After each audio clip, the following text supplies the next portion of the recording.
Pakistan world bank IMF का एक member है, एक बेकारी नहीं है। चीफ जस्टिस ऑफ पाकिस्तान की अपनी जो पोजीशन है वो मुतनाज़ा हो गई है, उनको स्टेप डाउन करना चाहिए। मैं जाती तौर पे तो समझता हूँ कि एस्टैब्लिशमेंट को भी इन मुज़ाकरात में शरीक होना चाहिए। मुल्क में कहीं और कोई आमरीत नहीं मानते तो हम सुप्रीम कोर्ट में भी किसी की आमरीत को तस्लीम नहीं करते। पाकिस्तान का इन कहता है कि जब भी असेंबलीज डिसॉल्व होंगी 90 दिन के बीच में इलेक्शंस होने हैं।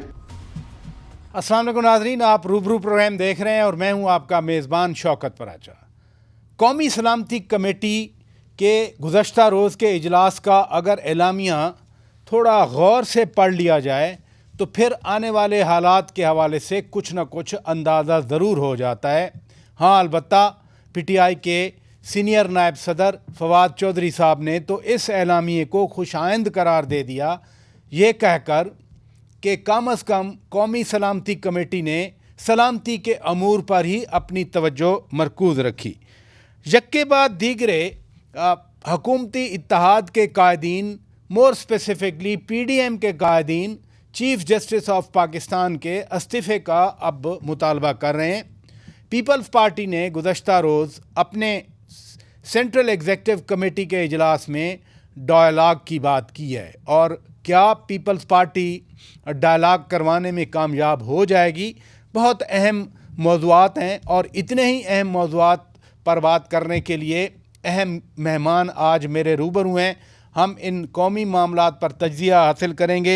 जनाब जावेद चौधरी साहब से, नामवर तज्ज़िया कार हैं, एंकर पर्सन हैं, कालम लिखते हैं, धूम मचाते हैं कालम लिखकर। बहुत शुक्रिया आप तशरीफ़ ले आए।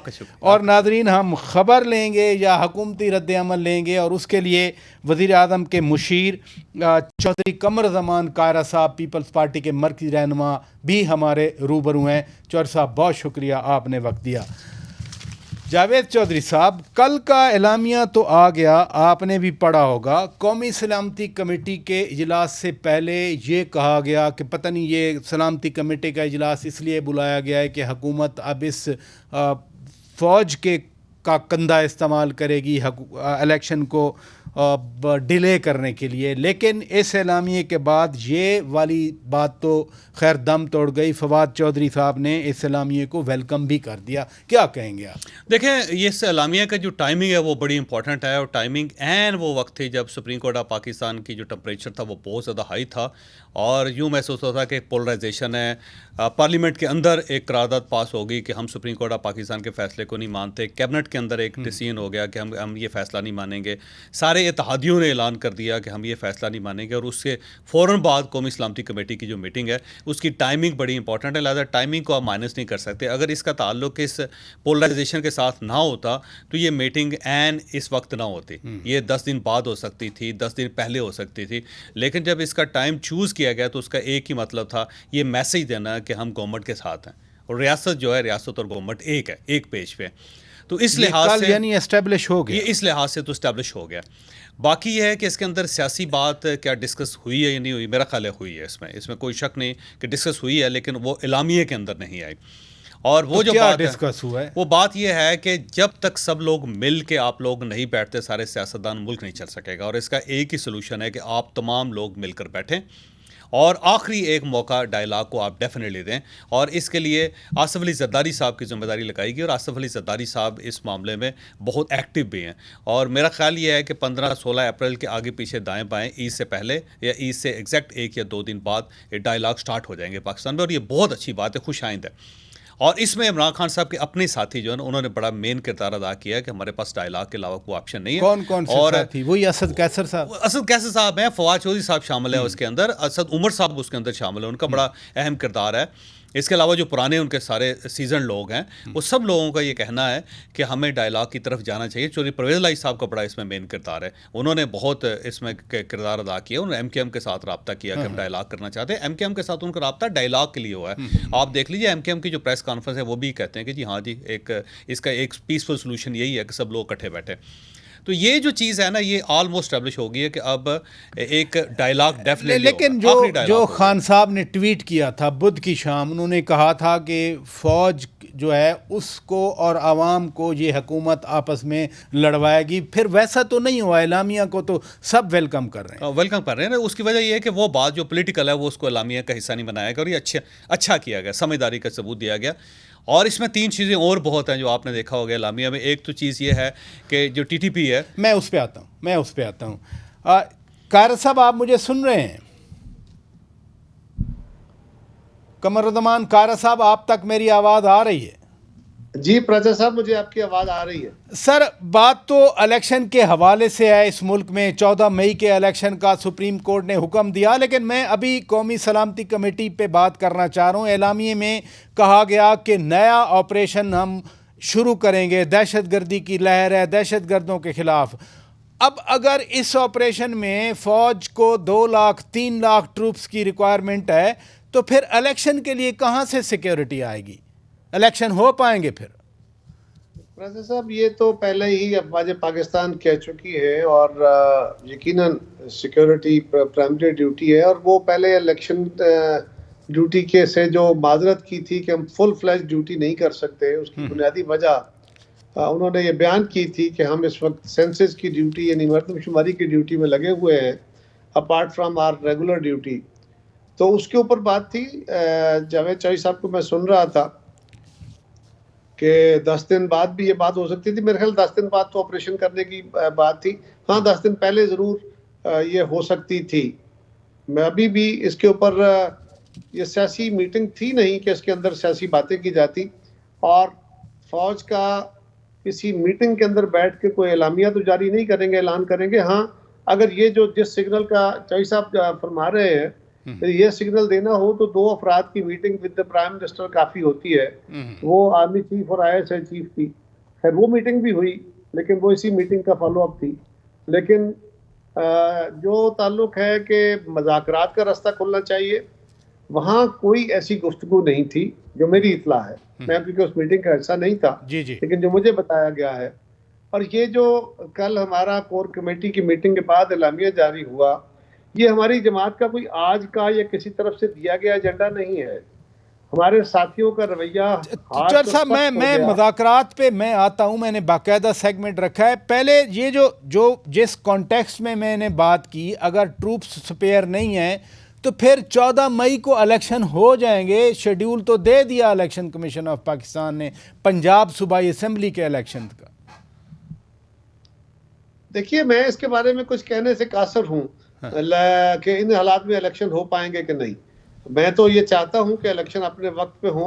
और लेकिन प्राचा साहब, ये बात भी याद रखिए, और ये बात मैं आज नहीं कह रहा, मैं बहुत दिनों से ये बात कह रहा हूँ कि अगर आप पंजाब का इलेक्शन पहले, उसके बाद KP का इलेक्शन, फिर 3-4 महीने के बाद जनरल इलेक्शन, तो ये जो जिस मकसद के लिए इमरान खान साहब ने ये असम्बलियाँ तोड़वाई थी गैर कानूनी और गैर आईनी तौर पर, उन्होंने तोड़वाई थी कि मुल्क के अंदर जनरल इंतखाब की दबाव डाला जा सके।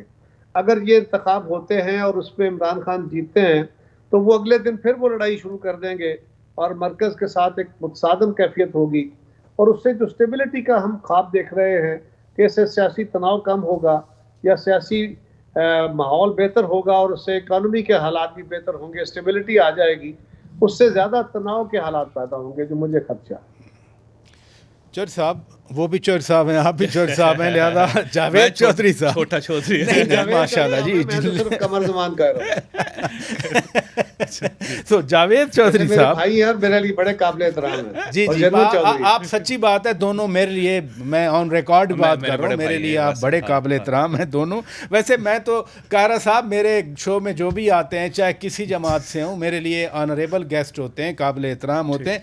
ये एलामिये पे सोशल मीडिया का जिक्र किया गया कि जिस तरह इदारों के ख़िलाफ़ सोशल मीडिया को एक्टिवेट किया गया, इदारों के ख़िलाफ़ जो मुहिम चलाई जाती है, ये तो बड़ी संजीदा चीज़ है। लेकिन आपको मालूम नहीं कि किस जमात के लोग ये मुहिम चलाते हैं इदारों के खिलाफ? देखिए, ज़ाहिर जमात का तो सबको पता है, लेकिन ये भी सबको पता है कि ह्यूस्टन के अंदर एक 2-3-4 ऑफिस हैं जहाँ से ये ऑपरेट होता है, और उसके अंदर जो लोग हैं इंडियन भी हैं, उसमें इसराइली लोग भी हैं, फिर कनाडा के अंदर से ऑपरेट हो रहा है, फिर ये इसराइल के अंदर से ऑपरेट ऑपरेट हो रहा है, और उस पर ज़ाहिर मुख्तलिफ कंपनीज़ हैं और उन कंपनीज़ की सर्विसेज हैं, और ये नहीं कहा जा सकता कि ये बाकायदा कोई एजेंडा है। ये हो सकता है कि आपने सर्विसेज ली हो और उन सर्विसेज को जो ऑपरेट करने वाले लोग हैं उनका ताल्लुक इंडिया के साथ हो या इसराइल के साथ हो या यूरोप के साथ हो या रशिया के साथ हो, ये हो सकता है। लेकिन ये बात 100% दुरुस्त है कि कुछ सेंटर्स हैं जहाँ से ये प्रोपेगेंडा हो रहा है, और ये प्रोपेगेंडा जो है वो एक पॉलिटिकल स्टेज पे भी हो रहा है, और दूसरा ये है कि आर्म फोर्सेस के बारे में भी हो रहा है। तो एक ही ऑफिस से हो रहा है, तो जब एक ही ऑफिस से हो रहा हो तो फिर ज़ाहिर चीज़ें फिशी हो जाती हैं। और ये बात जो है उन लोगों ने बताई है जिन लोगों को पिछले दिनों गिरफ्तार किया गया था, जिनके ऊपर ये एतराज़ किया जा रहा था, और फिर पूरा एक नेटवर्क जो है उन लोगों ने दिया हमारे FIA को, पुलिस को, बहुत सारे दूसरे खुफिया इदारों को भी। तो मेरा ख्याल है उस कॉन्टेस्ट में ये बात हो रही है। तो फिर इसका कॉन्सिक्वेंस क्या होगा जब कौमी सलामती कमेटी में ये बात आ गई? उसका पहला नतीजा तो ये निकला है कि आपने देखा होगा कि जो PTI के ऑफिशियल जो अकाउंट्स हैं उसके ऊपर पहले ट्रोलिंग होती थी, बड़ी गंदी ज़ुबान इस्तेमाल की जाती थी, अब वो कम होती चली जा रही है, क्योंकि सबको पता चल गया है कि अब हमारे सेंटर्स का पता है, हम लोगों को हाथ पता भी है, पढ़ सकता है, और हाथ भी पढ़ सकता है, और दूसरा इंटरनेशनली हाथ पढ़ सकता है, क्योंकि जिन मुल्कों के अंदर ये काम हो रहा है वहाँ पर ये बैन है। वहाँ पे अगर ये एविडेंस दे दिया जाए तो वहाँ पे लोग गिरफ्तार भी हो सकते हैं, उनको ठीक ठाक जुर्माने भी हो सकते हैं। तो अब आप देख लें कि सोशल मीडिया के ऊपर जो गाली गलोच पहले होती थी, अब उसके अंदर बहुत कमी आ गई, 25% आएगी, और ये जो 25% है ये इसको भी कंट्रोल करना मुश्किल नहीं है। तो वो ये मेरा ख्याल है गवर्नमेंट अब एक लॉ बना रही है, और ये लॉ जो होगा उसमें ये होगा कि ये डिटर्मिन किया जाएगा कि इस किस्म की ज़ुबान इस्तेमाल की जाए, इस किस्म के लोगों को पिन पॉइंट किया जाए, ये ऐसा मटीरियल दिया जाए, तो उसके खिलाफ बाकायदा तादीबी कार्रवाई भी हो सकती है, और कार्रवाई बड़ी खौफनाक होगी। वो ये नहीं है कि आप कोर्ट जाएंगे तो आपकी कॉन्सिक्वेंस है, नतायज ये नहीं है कि जमानत हो जाए, फिर जमानत नहीं हो सकती, नतायज भी भुगतना पड़ेंगे। मुझे ब्रेक लेने हैं नाजरीन, ब्रेक के बाद जब वापस आएंगे चौधरी कमरुज़्ज़मान कायरा साहब पे सवाल छोड़ता हूँ कि इसी कौमी सलामती कमेटी एलामिये में दहशतगर्दी की ताज़ा लहर TTP और पिछली हुकूमत के दरमियान मुज़ाकरात के हवाले से ज़िम्मेदारी डाली गई। जब ज़िम्मेदारी डाली गई है तो फिर उसके क्या नतायज होंगे, नाजरीन ब्रेक के बाद बात करेंगे। Stay with us. Welcome back नाजरीन, आप रूबरू प्रोग्राम देख रहे हैं। कायरा साहब, मैंने ब्रेक पर जाने से पहले एक सवाल छोड़ा था। सलामती कमेटी में ये बात तो आ गई कि PTI की हुकूमत और TTP के मुज़ाकरात की वजह से एक तो वो दहशतगर्द इधर आ गए अफ़गानिस्तान में जो थे, फिर पाकिस्तान की जेलों में एतमाद साजी के नाम पर उन दहशतगर्दों को रिहा किया गया। जब मेरी नज़र में एक ज़िम्मेदारी तो आपने डाल दी, आपकी हुकूमत ने, वज़ीर आज़म साहब कौमी सलामती कमेटी का इजलास चेयर कर रहे थे, तो इस ज़िम्मेदारी डालने के बाद फिर इसके कॉन्सिक्वेंस भी तो होंगे, वो क्या होंगे? चर साहब उधर आवाज़ नहीं जा रही, शायद यही सवाल आपके सामने। रजा साहब आपकी आवाज़ आ रही है? जी जी जी चर साहब फरमाइए। बात यह है कि एक असेसमेंट, एक जनरली तासर ये दिया गया, या एक असेसमेंट ये दी गई, एक एनालिसिस ये हुआ कि जो फैसले किए गए वो दुरुस्त फैसले नहीं थे। लेकिन वो दुरुस्त फैसले क्या मेलाफाइडली थे या बोनाफाइडली फैसले किए गए? सो हम ये नहीं कह रहे कि किसी ने बदनीति से ये फैसले किए, लेकिन उन फैसलों के गलत फैसले थे। उन फैसलों के नतीजे में जो रिजल्ट्स मिलने की बातें की गई थी वो नहीं मिले, बल्कि उसके नतीजे में पाकिस्तान के अंदर एक दफ़ा फिर जो दहशतगर्दी की वेव है वो ज़्यादा तेज़ बढ़ी है, और उसके ज़्यादा उन्होंने पैर जमाने की कोशिश की है। पाकिस्तान की सिक्योरिटी फोर्सेस पे भी और सिविल पे भी हमले दोबारा शुरू हुए हैं। उस तनाजुर में ये बात की गई।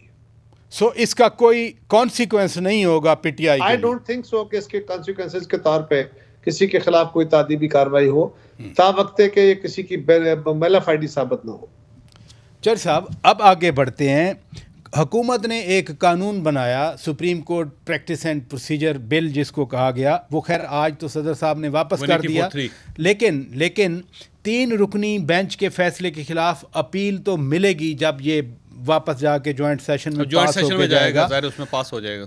ये हुकूमत अपील की पहले बात कर रही थी, अब हुकूमत कह रही है कि चूंकि जस्टिस अतर मिनल्ला साहब का फैसला 4-3 का उन्होंने कह दिया, तो वो कहते हैं कोई अब बेंच भी नहीं था, कोई फैसला भी नहीं है, तो फिर अपील होगी, बेंच हुकूमत नहीं मान रही। देखिए बात ये कंफ्यूजन कैसे दूर होगी? सुप्रीम कोर्ट ऑफ पाकिस्तान का कंफ्यूजन है, इसे सिर्फ सुप्रीम कोर्ट ऑफ पाकिस्तान ही हल कर सकती है। अब क्योंकि उनके मोअज़्ज़ज़ जजेस हैं, 4 जजेस का नोट आ चुका है, और उसमें 4 जजेस ने कहा है कि ये फैसला 4/3 से हुआ है और ये मेंटेनेबल नहीं थी एप्लीकेशन। तो अब ज़ाहिर है जब सुप्रीम कोर्ट के अपने जजेस कह रहे हैं और उनका बाकायदा फैसला अब आ गया है, तो मेरा ख्याल है उसके लिए अब सुप्रीम कोर्ट ऑफ पाकिस्तान ने ही फैसला तो फिर करना है। एक लार्जर बेंच चीफ ये जस्टिस साहब को 27 बनाना मार्च वाला पड़ेगा। फैसला किधर जाएगा? मेरा ख्याल है इस फैसले की अब कोई हैसियत नहीं होगी। इलेक्शन कमीशन जो है वो 11 तारीख को जब जाएगा, जब 10 तारीख को उनको 21 अरब रुपये नहीं मिलेंगे और उस पर सुप्रीम कोर्ट ऑफ पाकिस्तान को बुला के पूछेगी कि आपको पैसे मिले या नहीं मिले, तो इलेक्शन कमीशन, जो मेरी इतलात है, इलेक्शन कमीशन वहाँ पे ये प्ली लेगा कि सर हम कंफ्यूज हो गए हैं, आप मेहरबानी करके हमें क्लियर कर दें कि हमने करना क्या है। क्या ये फैसला 4-3 का है या 3-2 का फैसला है? सर, हमें समझ नहीं आ रही। जिन्होंने फैसला रिलीज किया 3 मेंबर बेंच ने, honourable chief justice of Pakistan उसको हेड कर रहे थे, तो उनका फैसला तो अभी स्टैंड करता है ना? उनका फैसला स्टैंड करता है, लेकिन गवर्नमेंट भी स्टैंड करती है ना जी। एक साइड पे गवर्नमेंट देखे ना, फंड्स गवर्नमेंट ने रिलीज करने हैं, फौज गवर्नमेंट ने देनी है, हुक्म भी गवर्नमेंट ने मानना है सुप्रीम कोर्ट का, आरओज जो है वो सुप्रीम कोर्ट ने, उन्हें गवर्नमेंट ने देने हैं। और अब जाहिर है जब इलेक्शन कमीशन ये कहेगी कि हमें समझ नहीं आ रहा, तो उसके बाद ज़ाहिर गवर्नमेंट को बुलाया जाएगा। गवर्नमेंट को बुलाया जाएगा तो गवर्नमेंट ये कहेगी कि सर हम भी कंफ्यूज हैं, हमें समझ नहीं आ रही, लिहाजा हमें कैबिनेट ने कहा है कि आपने इस फैसले को नहीं मानना, हमें पार्लियामेंट ने कहा है, कौमी असम्बली ने, कि आपने ये फैसला नहीं मान रहा। अब आप हुक्म करें कि हम किसको आपके सामने पेश करें। तो अब मेरा ख्याल सुप्रीम कोर्ट ऑफ पाकिस्तान के लिए इंतहाई मुश्किल होगा कि वो किसको सजा दे। क्या वो प्राइम मिनिस्टर को सजा दे? प्राइम मिनिस्टर गवर्नमेंट नहीं है, क्योंकि सुप्रीम कोर्ट ऑफ पाकिस्तान का अपना फैसला है जी, कि कैबिनेट है। अब वो क्या कैबिनेट को सजा देगी? कैबिनेट जो उसमें देखें वो 75 लोग हैं, किन किन को सजा देगी? फिर जब कैबिनेट से बुलाया जाएगा तो हर वजीर को इंडिविजुअली आपको डील करना पड़ेगा, हर वजीर को अपना वकील करना पड़ेगा। वहां पे 400 साल में ये मुकदमा फाइनल नहीं हो सकता। फिर वो सब ये कह सकते हैं कि हमें तो कौमी असम्बली ने हुक्म दिया हुआ है, अब कौमी असम्बली से किस किस को बुलाएंगे आप? तो ये एक मेरा ख्याल है फैल गया सिलसिला। अब इसको समेटने का सिर्फ एक ही सिर्फ जो आप फरमा रहे हैं कि अब 2 तरीके हैं वैसे। एक तरीका ये कि सुप्रीम कोर्ट ऑफ पाकिस्तान खुद एक लार्जर बेंच बना के, फुल कोर्ट बेंच बना के इस मामले को समेट ले। और अगर नहीं होता तो गंद इतना ज्यादा पड़ गया प्राचा साहब बदकिस्मती से पाकिस्तान में कि फिर इसको अनडू करने के लिए आपको इमरजेंसी लगानी पड़ेगी, आपको मार्शल लगाना पड़ेगा। इसके अलावा आपके पास कोई ऑप्शन नहीं होगा कि आप इस सारे गंद को समेट सकें। फिर आपको एक बड़ा कॉन्स्टिट्यूशन से बड़ा एक फैसला करके फिर LFOs के जरिए इन सारी चीज़ों को समेट के वहाँ पे जाकर पेंडोरा बॉक्स जो क्राइसिस है वो खुला हुआ है। कारा साहब, ये बिल जो आपकी हुकूमत ने पास किया वो आज सदर मुमलिकत ने वापस भेज दिया और उन्होंने उसमें हिंट भी दे दिया कि ये अदालत में भी चैलेंज हो सकता है। लेकिन इस बिल की एप्लीकेशन से पहले ही हुकूमत कह रही है कि बेंच तो था ही नहीं, अब तो 4-3 का बेंच है। अगर 3 वाला बेंच नहीं था तो फैसला भी नहीं है। प्राचा साहब, जावेद चौधरी साहब ने जो बात कही है, मैं इससे बिलअमूम इत्तफाक करते हुए बड़ा अच्छे तरीके से उन्होंने बयान कर दिया। देखिए ना, एक बड़ी सिंपल बात है, हुकूमत के सामने अजीब सा मखमसा है। एक सुप्रीम कोर्ट की एक जजमेंट 3 रुकनी बेंच की है, एक दूसरे 3 रुकनी बेंच काजी फायज ईसा साहब वाले बेंच की है, एक 5 रुकनी बेंच की है। 2 जज साहबान के नोट आने के बाद वो 4-3 हो गया है। और ये 4-3 का फैसला हम नहीं कह रहे, ये 4-3 का फैसला सुप्रीम कोर्ट के जज साहबान कह रहे हैं और 4 जज साहबान कह रहे हैं, 3 भी नहीं कह रहे, 4 कह रहे हैं। लिहाजा अब इसको क्या किया जाए? अजीब सी सूरत हाल है ना कि आप सब हमें कहते हैं कि आपने सुप्रीम कोर्ट की बात माननी है। सुप्रीम कोर्ट के सर आइन कहता है ना, चार साहब आइन कहता है ना, मेरी क्या जुर्रत मैं कह सकूं किसी को? नहीं, आप भी कहते हैं दुरुस्त कहते हैं, आइन भी कहता है दुरुस्त कहता है, आप भी आइन की बात कर रहे हैं। जी। लेकिन जस्टिस काजी फायज ईसा साहब ने registrar of the supreme court को वापस चले जाने का उनके कंडक्ट की बुनियाद पे कहा कि आप ये योदा छोड़ दें और वापस चले जाएं, और हुकूमत को कहा कि इनका जो आपने इनको भेजा हुआ है डेपुटेशन पे ये कैंसिल करें। हुकूमत ने ले लिया, फैसला किया, हुकूमत ने फैसला किया और अदालत ने उसको छोड़ने से इनकार किया हुआ है। अब क्या किया जाए? अब अदालत खुद अगर इस टकराव के मोड में हो, और ये बात दुरुस्त है, चौधरी साहब ने जो बात कही बिल्कुल मैं उसी को सेकंड करता हूं। तो ये बात हम बहुत दिनों से कह रहे हैं और हमारा यही मुतालबा बार बार था कि कोई ऐसा डेडलॉक न खड़ा हो जाए। अगर ये हल ना हुआ तो खुदा न खास्ता ये और कॉम्प्लिकेट हो सकता है। जिसकी तरफ इशारा चौधरी साहब ने किया है वो तो एडमिनिस्ट्रेटिव स्ट्रक्चर है ना, जुडिशियल साइड पे भी प्रॉब्लम्स आ सकते हैं, क्योंकि हर तरफ लोगों के अंदर ये परेशानी है कि इसका क्या हल किया जाए। और अगर सुप्रीम कोर्ट पहले मान लेती तो बहुत ही अच्छा होता।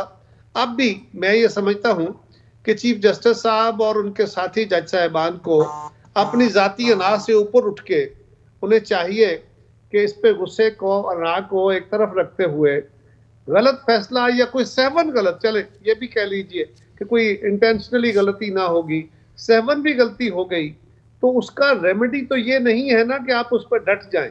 अगर सभी कह रहे हैं, आपके कुलीग्स कह रहे हैं, चौर साहब वैसे ना चौर साहब वैसे छोटी सी एक मिनट जी छोटी सी गुजारिश ये है कि इस वक्त तक, आज के दिन तक ये इख्तियार चीफ जस्टिस साहब का है कि बेंच किसने बनाना है, कोई शक नहीं है।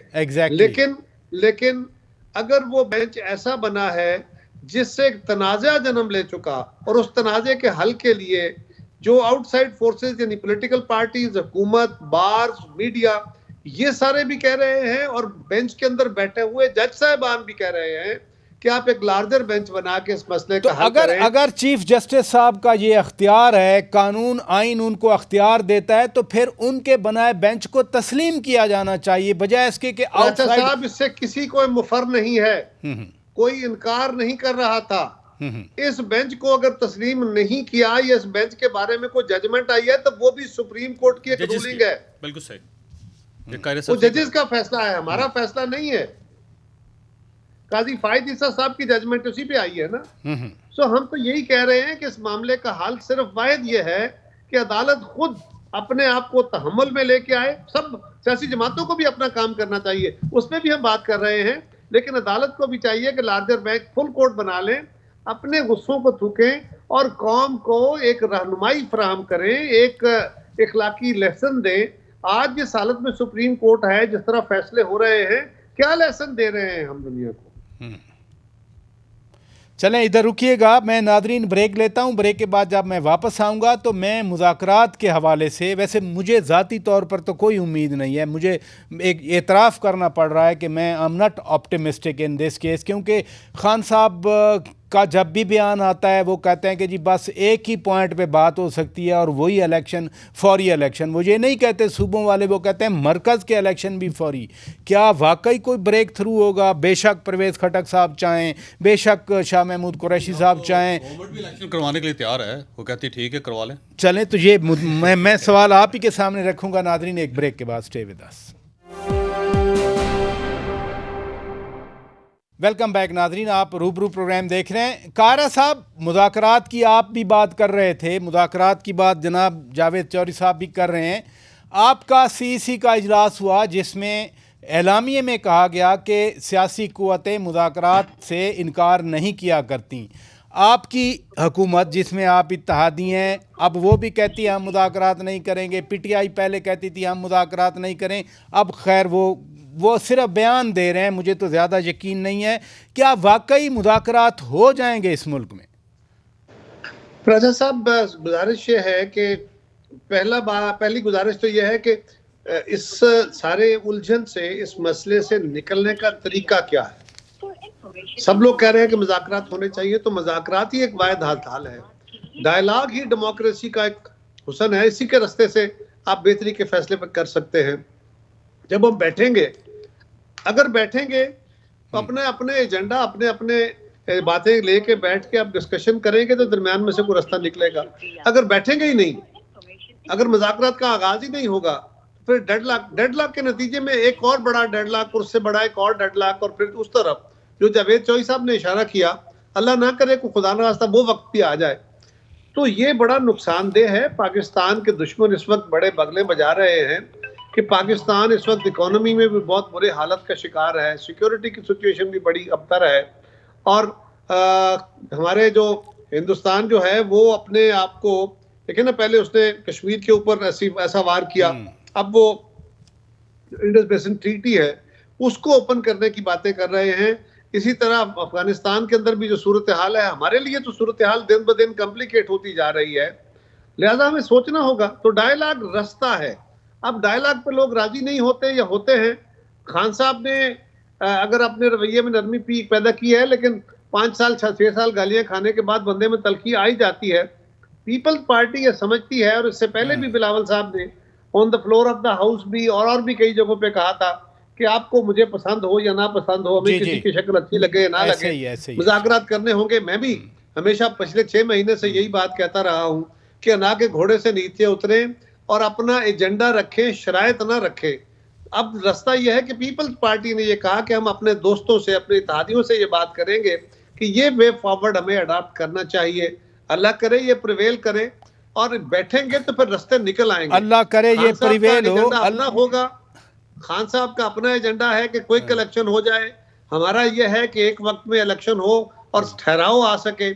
तो कोई ऐसा रास्ता निकलने का इम्कान तब होगा ना, या कोई एक्सटर्नल फोर्स मजबूर कर लेगी या हमें खुद करना पड़ेगा, अदरवाइज बर्बादी की दास्तान हमारे सामने लिखी है। अल्लाह खैर करे। चौर साहब, अगर मुज़ाकरात के लिए कोई आए और पीछे से बयानात हों, ज़ाहिर है इमरान खान ने तो कहा मैं नहीं बैठूंगा, मेरी टीम बैठेगी। लेकिन अब इमरान खान साहब बैठ जाएंगे, अब बैठ जाएंगे वैसे, मैं अच्छा। आपको बिल्कुल बता रहा हूँ।